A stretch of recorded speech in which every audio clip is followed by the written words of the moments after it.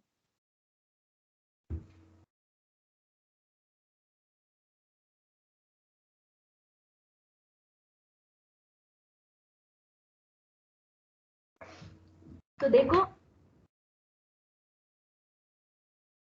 یہاں پر یہ ایک یعنی یہاں پر تو یہ کہہ دیا نا، دیکھو ومن ابتاع صبرۃ طعام، اور جس شخص نے بیچ دیا، کیا کر دیا، بیچ دیا ایک گندم یعنی غلے کا ڈیر، اعلیٰ اس بات پر انہا مئۃ قفیز بمئۃ درہم کہ 100 قفیز جو ہے وہ 100 درہم کے بدلے میں ہے، فوجدہا اقل من ذالک، بس اس نے پایا اس سے کم یعنی 80 قفیز پایا، کان المشتری بالخیار، تو مشتری کو خیار ہوگا یعنی اختیار ہوگا، ان شاء اخذ الموجود بحصته من الثمن، کہ اگر وہ چاہے تو موجودہ جتنے بھی موجود ہے 90 قفیز موجود ہے یا 80 قفیز موجود ہے تو اتنی ہی ثمن کے بدلے میں وہ لے لے. سمجھا گے؟ وَإِن شَاءَ فَسَخَ الْبَيْعَ، اور اگر چاہے بیع کو فسخ کرے. وَإِن وَجَدَهَا أَكْثَرَ، ہاں اب اور یہ سوال ہوتا ہے کہ اگر اکثر کیا کر دیا پا لیے یعنی 110 قفیز مل گئے ڈیر میں نکلے، سمجھا گئے،